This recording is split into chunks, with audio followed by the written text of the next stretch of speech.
Welcome to Doing the Work, a Naples Integrated Recovery podcast. My name is Brian, and this space is for anyone who's tired of surviving the same emotional and behavioral loops, whether that's anxiety, trauma, addiction, or problems in your relationships. Around here, we cut the surface level advice and sugarcoating, no platitudes or bumper sticker wisdom. We focus on clarity, responsibility, emotional discipline, and the courage to look at yourself honestly so that you can stop repeating old patterns and start living with intention instead of reaction. Let's get into it. Welcome back. This is another episode inspired by current clients.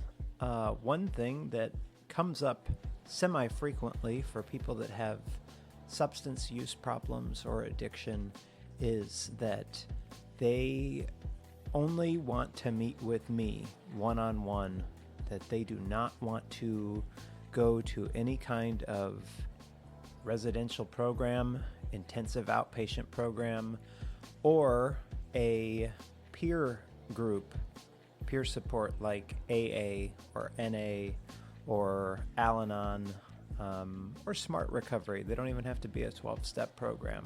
So I am well aware that when I make a recommendation for any kind of group, there's probably about a 1% chance that they are actually going to go, and they just kind of nod and acquiesce like, oh yeah, I'll check that out. And I know that they won't. But when I try to make the case for them to go to any of these different things, whether that is an actual treatment setting or a peer group, this episode and what I'm going to talk about today is the case for why they should do that. And I used to run a lot of groups. In fact, at some points, I really loved it. I was incredibly active in 12-step groups and chairing meetings and going to meetings every day and running clinical groups. I've run intensive outpatient groups, 3-hour groups several days a week. I loved it for a season, and I also got kind of crispy from it. Too many people that were in those rooms who didn't want to be there, court-ordered or spouse-pressured, checking a box, and I was pouring energy into a room while somebody else was cashing a check on that, and that will drain you no matter how much you love it. So I stepped away, which is why I primarily only do one-on-one now. But a lot of the deepest change that I have ever witnessed has come from those rooms. And I'm talking about either AA or Al-Anon if you're a loved one that is surrounding addiction, or in treatment. So I'm going to talk about some common themes that can exist in groups. This is just about groups, not necessarily addiction, but just group work. And you're not going to get that in a one-on-one private office, but you're going to find it in circles with the crappiest fold-down chairs, in AA basements, and in places where people can't hide behind insight and intellectualizing. And I am kind of outspoken with some of my critique of recovery culture. Sometimes there's some moralizing that doesn't land well for me, or it doesn't land for other people. So I don't fully romanticize AA or 12-step culture. However, I do know this: if your wounds were formed in relationships, whether that is in your family of origin or in school, or that you were left out or anything like that, then isolation is not going to finish the job, my friend. You reorganize yourself when other people see you, react to you, confront you, and forgive you. So today, I'm going to use a framework from Dr. Irvin Yalom, that going back to my grad school group therapy days, and I'm going to outline 11 mechanisms that he talked about with why group therapy and why rooms like AA produce change at a depth that individual work often does not reach alone, so let's walk through them carefully. Grab your notepad. Number 1 is installation of hope. Hope in individual therapy often comes from the therapist. So if you got someone like me who has their own lived experience with addiction, then that might be helpful.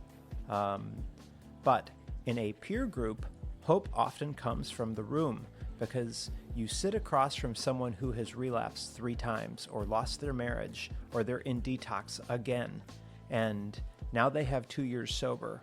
And you can't argue with that. That's not theory. It's observable data from lived experience. And in AA, this is constant, because newcomers here, I have been exactly where you are. And that compresses time, it short circuits despair, and in one-on-one therapy, you may believe that I'm optimistic because it's my job and I'm getting paid to sit there with you, but in a peer group, that hope is peer verified. It hits differently. Second is universality. Shame thrives in the belief that your defects are uniquely yours, and group very quickly destroys that illusion. Someone says something raw. You feel the electric shock of recognition. You realize that your private insanity that you would never even write down in a journal is an ordinary human struggle, and that a dozen other people inside that room are going through the exact same thing that you would never say out loud. And AA does this very powerfully, because the first time that someone hears their internal dialogue spoken out loud by another person, something shifts and that isolation cracks. I can recall the first time that I had ever heard, it wasn't even someone reading it from the book, but a woman was just quoting AA literature. Now, as an outsider, I had no idea that this was literature, but she said something. At this point, I was a detective, a police detective, trying to go to AA meetings, trying to get my shit together. My life was a mess. And she said something that felt like somebody stabbed me in the guts. And she said that there were times that it felt like I was regaining control, but intervals were usually brief and inevitably followed by less control, which led me to pitiful and incomprehensible demoralization. And if you have ever lived that experience, that will light something up inside of you, because you know exactly what that feels like. And to hear it spoken out loud by another person who normalizes it and makes you feel like you're not a total fuck up, it can remove or reduce your defensive posturing, because you stop thinking, what's wrong with me? And start thinking, oh, everybody here does this. And that change reduces shame way faster than any kind of one-on-one insight that you're ever going to get working with a therapist individually. Third is imparting information. This might be one of the least glamorous factors, but still very important. Groups share practical knowledge, relapse prevention strategies, boundary scripts, how to survive a holiday sober, how to tell your partner the truth when you know that it's going to hurt their feelings, how to handle a craving at 2 o'clock in the morning. And in AA, you get applied survival knowledge from people who have actually executed it. In therapy, you get evidence-based tools that are delivered by somebody who is trained to deliver them correctly. And both of those different modalities matter. The difference is repetition, because in peer groups, so one thing I hear from people that go to an AA meeting is that they read a lot of the same literature, like more about alcoholism or about the 12 steps or whatever. And certainly my first times going to meetings, I heard that and I was like, oh my God, what a cult. They just keep reading the same thing over and over and over again. And one time an old timer sat down with me and said, it's just kind of to get us all on the same page and remind us why we are here. And the principles that are being reinforced from multiple mouths, and that redundancy strengthens learning. It becomes culture, not just instruction. The fourth point is altruism. And this one can surprise people because you think that you're going to a group to get help, but you stay because you helping other people stabilizes you. Think about Matthew Perry. He talked a lot. I mean, this poor guy, he lapsed and relapsed so many times. And if you watch any of the interviews, he talked about how he would give the shirt off of his back to help another addict. And because it feels good to help somebody else. A lot of times we can give other people advice or share our experience, but then it's hard for us to apply it for ourselves. An addiction and trauma shrink your world. Your focus becomes self-protective, hypervigilant, self-referential, but in AA or another peer group, someone asks you to help them, and suddenly you matter to somebody else's recovery, and that responsibility helps you organize your own behavior. Being useful builds dignity. And in one-on-one therapy, you receive support, yes, but in group, you give it, and that giving shifts identity. You're no longer just a wounded person, you're a contributor. So are you already noticing how this is surpassing one-on-one therapy? Do you see the pattern that's coming? Individual therapy is great with insight, strategy, trauma processing, emotional containment, but the group is giving you exposure to real-time relational dynamics, shame reduction through shared experience, responsibility with others, and identity reconstruction. Hope you're keeping notes here.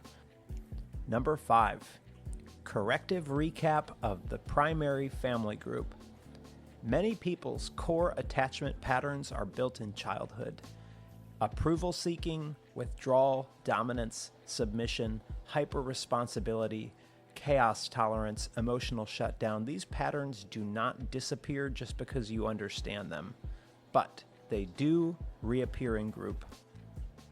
You gravitate toward the dominant personality, or you feel invisible, or you feel rejected by somebody who's speaking the language and seems like they're the person that people look to. You feel complete, or you appease, or you test boundaries, you try to control. Group recreates the emotional texture of family life, and the difference is that this time the system is conscious and probably healthier than family of origin. So in AA, let's say, for example, and let me just clarify, because some old-timer somewhere is going, you shouldn't say AA. I'm just speaking from one person's experience with a peer program. Is that fair?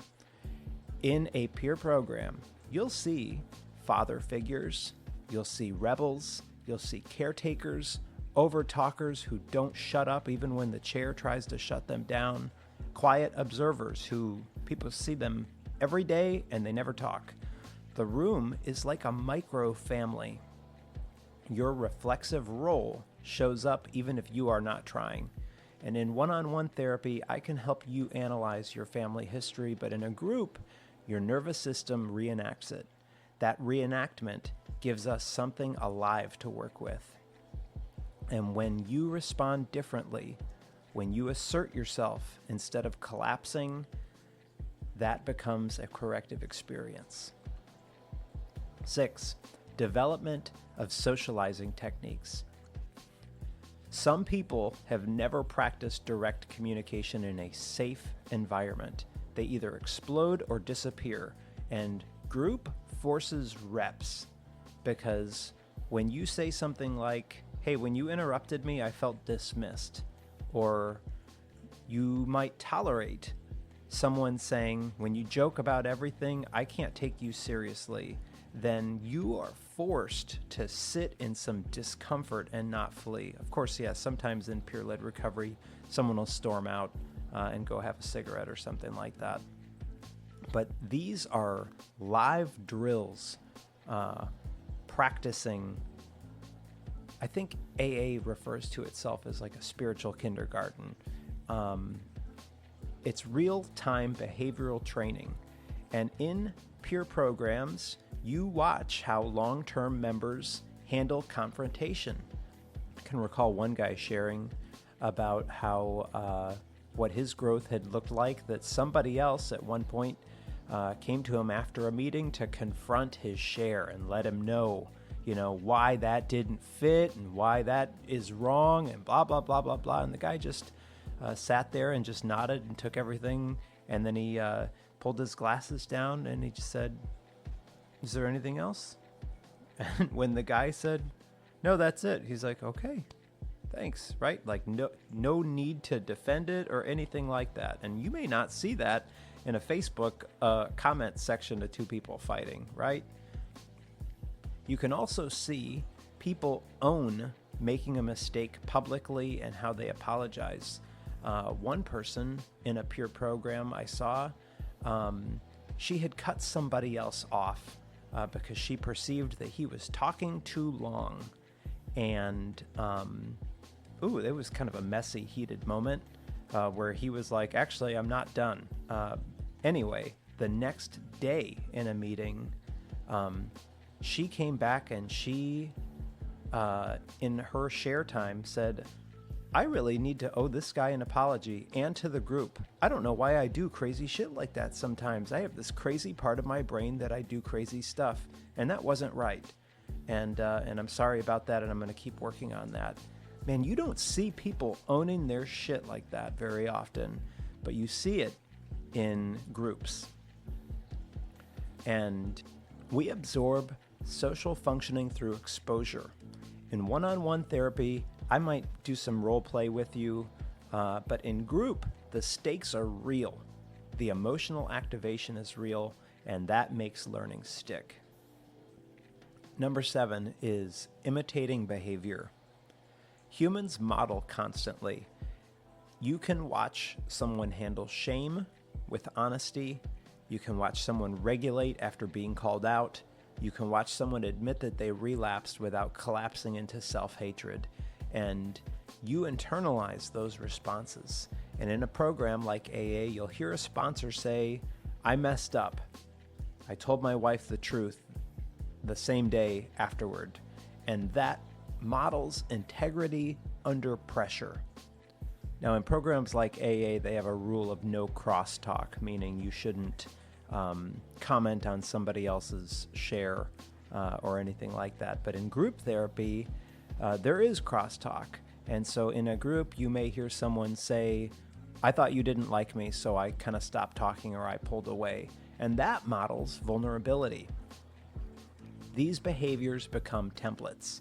You don't need to invent emotional maturity from scratch. You can copy it until it starts to integrate and imprint for yourself. Individual therapy can describe healthy functioning. Group lets you witness it until you are ready to embody it through all of that repetition. And that repetition really wires people. 8, interpersonal learning. And this is a heavyweight mechanism. Interpersonal learning has 2 parts. 1, you learn how you actually come across. And 2, you experiment with behaving differently and observe the result. So for example, you may think that you're just direct, but perhaps the group experiences you as aggressive. Or you may believe that you're low maintenance, and maybe the group experiences you as an outsider or distant. You may think that you're laid back, but maybe the group experiences you as disengaged. And feedback in group bypasses a therapist's authority. It's horizontal, and that makes it harder to dismiss. In AA, someone might say, "When you dominate the meeting, it pushes people away." And that hits differently than a therapist saying it. And here's the key, is in a peer program like AA, you're going to hear them saying over and over and over again, "Keep coming back." And that is really important because then you do come back and you try it again at the next meeting. Maybe you speak less, or you listen more, or you watch the room respond. And that loop, that behavior, feedback, and adjustment accelerates relational intelligence. In one-on-one therapy, you can become very articulate about your blind spots, but in a group, you are forced to experience them. And experience changes people way faster than insight alone. And before we keep going, I'm going to pause here and just kind of recap a little bit of this. You can build a polished narrative about yourself in individual therapy that you are thoughtful, reflective, and self-aware. Guilty. That does not mean that you are easy to live with. Group strips away narrative control. You don't get to curate your image. 10 people are watching and responding to you in real time, and that feedback is cumulative. The density of interpersonal data is impossible in a two-person office. Also, my mom tells me that she listens to this podcast, and sometimes my words are like too grad school jargony, which I'm not even aware that I do that. Like, I just feel like I'm just talking. But AA will give you this without clinical language. The social accountability alone forces behavior into the open. You can't hide the same way. If your problems are relational, and most adult pathology is, then relational exposure is the arena for change. So we've covered 8 factors. We've got 3 more. And these are the ones that force and consolidate change that make it durable. So again, quick recap. So far you've got 8 mechanisms: hope, universality, there it is, information, altruism, then deeper work, family reenactment, social skills, imitation, and impersonal learning. Now we go to the final 3. These are the ones that consolidate growth and make it durable. Number 9 is group cohesiveness, because cohesion is belonging. It's the felt sense that you're accepted by the group and your presence matters. Cohesion is not sentiment, it is attachment in motion. When a group bonds, members stay engaged long enough to tolerate discomfort. They risk more disclosure, and they can also receive harder feedback without leaving. Maybe they might leave that meeting, but they'll come back, usually. In AA, cohesion is structurally reinforced. Regular meetings, shared rituals, shared language, shared stories, service commitments, chips and anniversaries. There's continuity, and that continuity builds belonging. And in a psychotherapy group, cohesion develops when members consistently show up, witness each other's lives, and survive conflict without fracture. Why does this matter? Because people change in environments where they feel securely attached. You can confront someone directly when they know that they are not going to be expelled, banished, exiled, excluded, ostracized. Use your adjectives.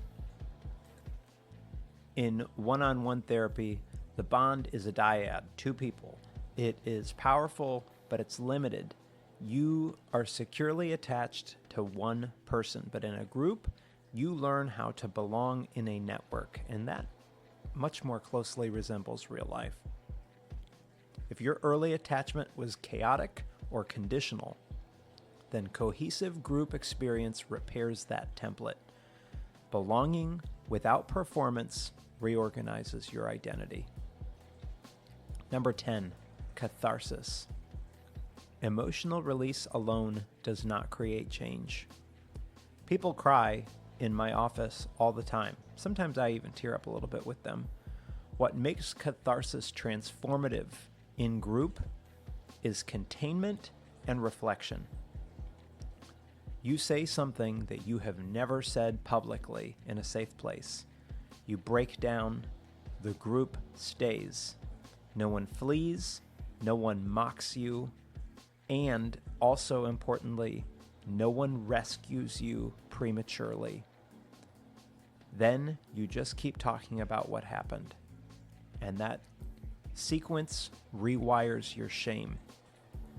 In a program like AA, someone stands up and tells the truth about relapse, or maybe their behavior that they're not proud of, theft, infidelity, violence, humiliation, and they expect rejection, right? I've heard dozens of people talk about how when they share these things, they expect the sponsor to fire them and say, I can't work with you anymore, or for the group to say you can't come back.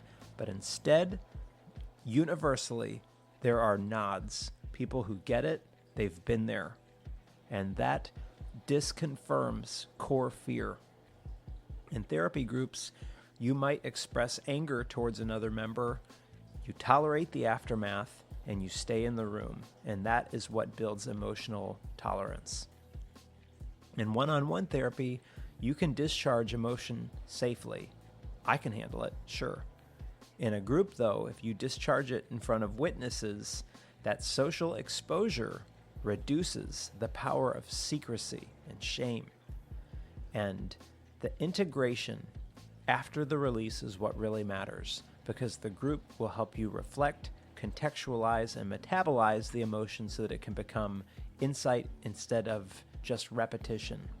So catharsis inside of a relational container transforms way more than I can help you with one-on-one therapy. The last category is existential factors, and this is where Yalom is a little bit blunt. Groups eventually confront members with a reality. No one is coming to live your life for you. You are responsible for your own choices. Support exists, community exists, love exists, accountability exists. You have to act. And in AA, this is embedded in the structure because you can sit in meetings for years, and at some point, you may have a sponsor who's smoking a cigarette and says, "What are you actually doing differently?" Or in a therapy room, members call each other out and patterns get named. Avoidance becomes obvious. Existential responsibility lands heavier in a group because your behavior affects other people. If you relapse, it might impact people who looked up to you. If you isolate, the group feels it. They may even be asking, "Where's Brian? We haven't seen Brian in forever. Like, is that guy like living with a bottle somewhere under a bridge, or is he like doing a podcast?" If you dominate, other people shrink. Your actions matter. In individual therapy, responsibility is internalized cognitively, but in group, it's reinforced socially, and that accelerates maturity. If that's all that you can tolerate of me going on today, here's an okay place for you to leave off. Otherwise, I'm going to circle back around and talk a little bit more. That was the 11 points, but why groups like AA or an IOP group outperform one-on-one alone, even if you're working with an exceptional therapist. Let's be precise. Individual therapy is excellent for processing trauma, complex diagnostic work, personalized strategy, maybe attachment repair in a dyad, meaning two people, but peer groups like AA or Al-Anon or an IOP group excel at relentless accountability, high-frequency exposure to a shared struggle, identity reconstruction through service, behavioral modeling at scale, and immediate social feedback. AA adds something else too, constancy. If a client tells me that they can't get to a meeting, we both know that that's not true, because there are probably at least 10 meetings a day through the day in Naples or worldwide across all the time zones. You can find a meeting online every 30 minutes or every hour, nearly every hour in a 24-hour period. That volume matters. Change is proportional to exposure. You can see me for individual once a week or maybe twice a week, but in AA, you can go to the rooms 5 times a week or 25 times a week, and that repetition will saturate your nervous system with a different culture. Culture shifts behavior faster than insight does. AA also eliminates the financial transaction, right? I mean, most people have a copay for therapy or they pay each session, but peers have no incentive to maintain your comfort. Instead, they are invested in their own survival too, and that reduces therapeutic hierarchy. You are one amongst many. There is something that is humbling and stabilizing about that. If your wounds were built in isolation, secrecy, and distorted relational patterns, then you will not resolve them alone. But groups put your patterns in motion. If you talk too much, the room will react. If you disappear, the room notices. If you deflect with humor, the room feels it. And if you avoid responsibility, the room will let you know. And you don't get to curate that yourself. Shame loses oxygen because other people admit the same impulses that you thought were uniquely yours. Belonging becomes possible without performance. Responsibility stops being abstract because your behavior affects people who are sitting 10 feet away from you. Therapy can help you understand your operating system, but group forces you to run new code in front of witnesses. You can keep analyzing your life in private, or you can step into a room where other humans see you in motion. And if your pathology shows up between people, it's going to get confronted. That's why group is not just supplemental, it's structural. That's why AA has sustained millions of people who couldn't think their way into sobriety. I certainly couldn't. And if you are serious about changing your life, then you're going to need to go to a place where you can feel seen, challenged, tolerated, and expected to grow. And I can help you with one-on-one therapy, but the group is going to be that corrective experience, and that is doing the work. Thanks for spending the time with me. If you found this episode helpful, please share it with somebody who may need to hear it. Be kind to yourself, be kind to others around you. Remember that we're all doing the best that we can with the tools that we currently have, and we are all capable of growing past them.